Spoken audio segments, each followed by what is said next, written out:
Yeah, like I said, man, I don't know who he thinks Love is. He's playing his fucking games. He wants to show Vernon Reid with the black the yin yang guitar, and it's yellow now because it's older, but it's a Hamer. That Dominic Hamer, that Vernon Reid Hamer. It was everything. That ESP. He wants to send secret messages to Love. He wanted me to play Arsenio Hall, Love Rears Up Its Ugly Head, because I had it on videotape and he's been through my collection. And he wants to send secret messages to someone named Love. And anyone named Love, I'm down with that. Or hey, they're playing Micro Dickey fucking games. You know what I'm saying? And Micro Dickey games do not count. He thinks he knows me. He wants to engineer my mind. Look at that upskirt of that girl. If that was, like I said, if that was a chicken dinner, look at her thigh, comparison with her ankle. And look at that splayed gash in those fucking jeans. That little Latina fuck bomb, that Jewish Karen pussy. You know, that Mila bot splayed and sauteed right in front of you. Fucking look, spilling out the sides. Look at her thighs compared to her ankles. It's like, you sure you don't want one more cheeseburger, honey? Just to get you right where you should be. Chubbo. You look so fucking good. I want to take a bite out of you. Fat thighs, skinny ankles, splayed gash and denim. I can only be on strike for so long because I'm starting to obtain a scent. It's a peculiar one. And I'm not used to this kind of, by the time they get to me, I'll be fucking feral. I think that's what they're waiting for. I have blatant regard for self-care at this point. My needs are not met. It's definite hostage crisis criterion, Iran-Contra kind of thing. It is. But, shut the fuck up. But the way Karen would do the twerk was the way, yeah, I mean, it wasn't called the twerk back then. Back then, it was like, you know, you doing the bunny hop, you do the kangaroo, you do the shingling, you do the Jackie Gleason. You do the Watusi, you do the twist, you do the peppermint twist, you do the stroll, you do you do the gorilla, you do the caveman, you do the bomb, you go all the way into the 70s. You do the hustle, you do the modern stroll. You do the two-step, you do line beat, you do, you do all those disco dances, you do the scrambled egg, you do the windmill, you do the caterpillar, you do the worm, you do the robot man, you do the moonwalk, you do the pop, lock, and spin, you do all those dances, right? And you do those ass dances. But listen, I don't know how Karen learned it back in the day. I'm just talking about the dances I've seen and shit. It was something you would see around the time of 1988 when Luke Skywalker and the Two Live Crew did As Nasty As You Wanna Be, or they did Band in the USA. I don't know why, but every time I hear Luke Skywalker and the Two Live Crew do Band in the USA, I get cold chills, the hairs on my arms stand upright, and I'm like, holy shit. It was like a kind of a big deal back in the 80s. I was just coming out, I was a little boy, I was tiny. And we had the Rodney King, we had the South Central LA, and it was like that. So the only time you would see dances like that, you would see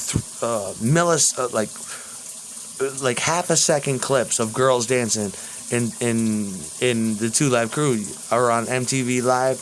You'd see that Yo MTV Raps, the early days, and you would see split seconds of dances of white girls, Latina girls, Rosie Perez motherfuckers, and little blonde, blonde pussy, just doing that ass dance, that southern whorehouse dance, that southern juke joint, that juke joint shit, where you go in and you do your business, you gamble, fuck hoes, and you sometimes you play music, you play hip hop, you play soul, R&B, rock, rhythm, and jazz.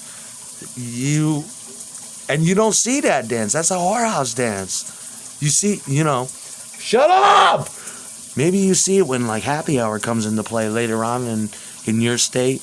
Back in the 80s, and you start to go, yo, dude, let's do a line of coke and go to the whorehouse. You know what I mean? And that's the only time you've seen it.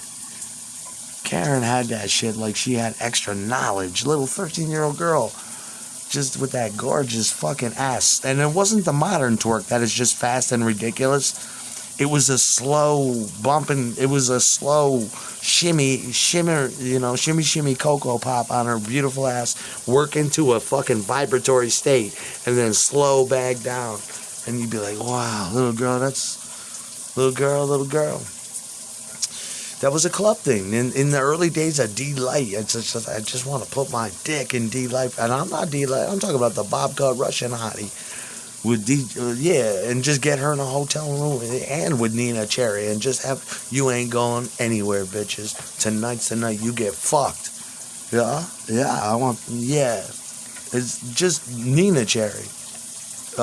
D-Light with her shimmery, tight fucking shit swarming on my bed. It was about those early 90s rave days when you see Living Color videos and you see Mr. Bungle. I mean, that's what it was all about. Faith No More. Those early club days, those ravey New York. It was just the beginning of the club kids and fucking Macaulay Culkin coming up and being a whatever his fucking name is, and being a club kid and just running that shit till Giuliani closed it down. That was the early days. You'd have the Limelight. Living Color used to play the Limelight. The club kids used to go to Limelight. Macaulay Culkin was there like, I'm home alone at the Limelight. And then he starts his own club, and there was much mescaline, much LSD, much fucking MDMA. Much sassafras root, much fucking drugs. And it was the club days. And it dripped down into my day. We got the backdraft of it, Much LSD 25 days, gel tab days. Grooves in the hall. And in my bedroom, just pounding that ass. You ain't going anywhere, bitch. It's 1992. You were so fine, Candy. Holy shit, those early in the Living Color. Yeah, and Living Color's playing, and Mike Patton is flipping. Yeah, dude. That was the early raver days of the 90s. MTV 120 Minutes just came into being. And you were up late. Yeah, it's all about that. It's about me slapping that pink veal pussy to just...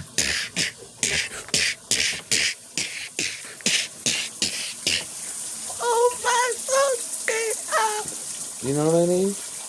Beating that box till hell's bells. That's how we grew up with that.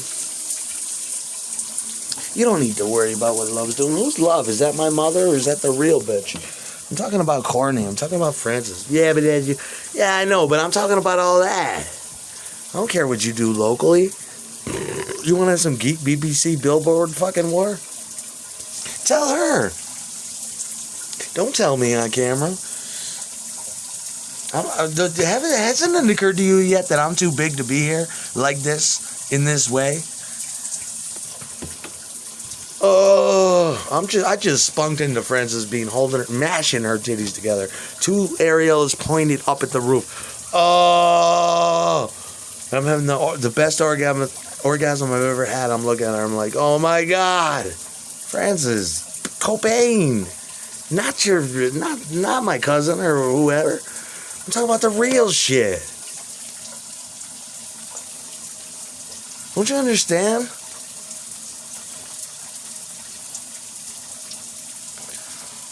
What is a puppet? I mean, you're making a puppet out of me. Yeah, but you know, I'm trying to get a secret. I'm talking about big money and prizes and good. Jesus, the suicide box. Would you please spare us? Just come together over music. And Perry Farrell. I mean, and Perry fucking Farrell too. I mean, I can go on forever. Can I get to that place? Can I get to where the guitar players are at? Where the drugs are? Where the singers are at?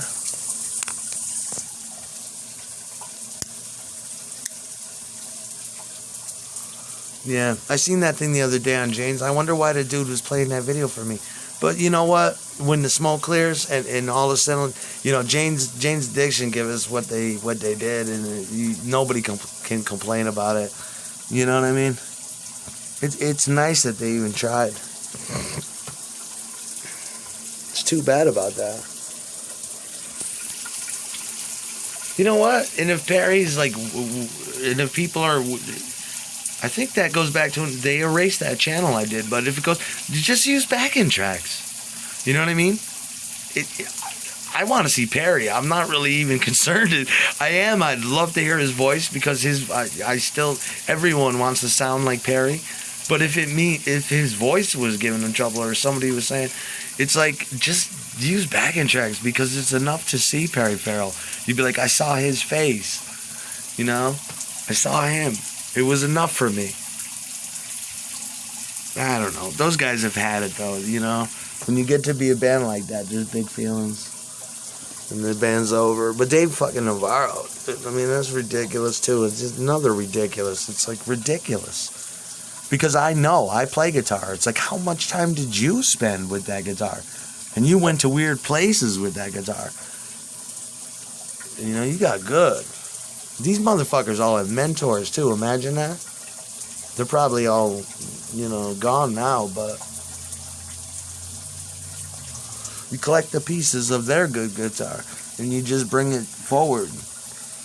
I love Navarro too, just at the end there, because he always sounds like, when I think of him, I think of a whammy bar, but he never really used any.